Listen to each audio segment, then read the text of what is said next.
किसी नगर में रामधर नाम का एक व्यक्ति रहता था। एक दिन किसी काम को लेकर उसका अपने पिता से झगड़ा हो गया। पिता ने उसे 5 सोने की अशर्फियां देते हुए कहा, घर में सारे दिन पड़े रहते हो, ये अशर्फियां लो और बाहर जाकर कोई व्यापार करो तथा धन कमा कर लाओ। रामधर पिता की बात सुनकर अशर्फियां लेकर व्यापार करने के लिए प्रदेश की ओर चल पड़ा। वह सोच रहा था कि इन 5 अशर्फियों से कोई छोटा मोटा व्यापार कर लेगा और खूब सारा धन कमाकर अपने पिता को दिखाएगा। यही उम्मीद लेकर वह चलता चला जा रहा था।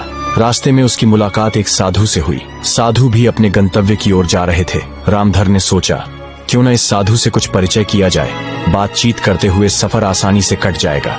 यही सोचकर वह साधु बाबा के पास गया और उन्हें प्रणाम किया। साधु बाबा ने उसे आशीर्वाद दिया और पूछा, बेटा तुम कहाँ जा रहे हो? रामधर ने कहा, बाबा मेरे पिता ने मुझे घर से निकाल दिया है। अब मैं किसी प्रदेश में जाकर कोई छोटा मोटा व्यापार करूंगा और अपने पिता को बड़ा आदमी बनकर दिखाऊंगा।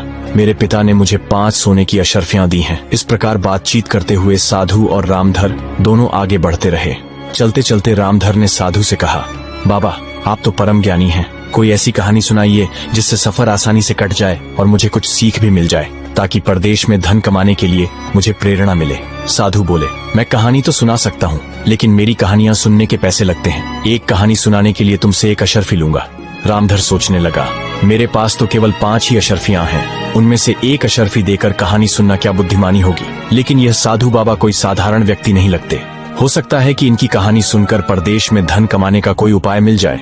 यही सोचकर उसने साधु बाबा को 1 अशर्फी दे दी और कहा, यह लीजिए बाबा, लेकिन आपसे एक प्रार्थना है कि जो भी कहानी सुनाए वह शिक्षाप्रद हो। साधु ने कहा, मुझे स्वीकार है बेटा। फिर साधु ने कहना शुरू किया, सुनो बेटा, तुम परदेश में व्यापार करने जा रहे हो। यदि कोई व्यापार न कर सको तो कभी खाली मत बैठना।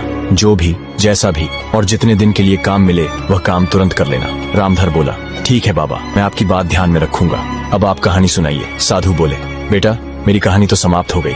रामधर बोला, अरे बाबा ये कैसी कहानी थी, आपने तो केवल उपदेश ही दिया है, कहानी तो अब तक सुनाई ही नहीं। इस पर साधु बोले, बेटा यदि मेरे इस उपदेश को याद रखोगे तो हमेशा फायदे में रहोगे। चलो अब मैं तुम्हें दूसरी कहानी सुनाता हूँ, इसके लिए 1 अशर्फी और निकालो। कुछ सोचकर रामधर ने फिर 1 अशर्फी साधु के हाथ में रख दी और कहा, बाबा दूसरी कहानी सुनाइए। साधु बोले, सुनो बेटा, कभी किसी दूसरे के हक पर छल कपट या प्रपंच से अधिकार मत करना, दूसरे की वस्तु को मिट्टी के समान समझना और अपनी नीयत कभी खराब मत करना। इतना कहकर साधु चुप हो गए। रामधर बोला, अच्छा बाबा। फिर साधु बोले, बस समाप्त हो गई कहानी। रामधर बोला, लेकिन बाबा आपने इस बार भी उपदेश ही दिया है। खैर कोई बात नहीं, अब आप मुझे केवल उपदेश ही सुनाइए। कुछ सोचकर रामधर ने 1 अशर्फी साधु को और दी और कहा, बता दीजिए बाबा, अगला उपदेश क्या है?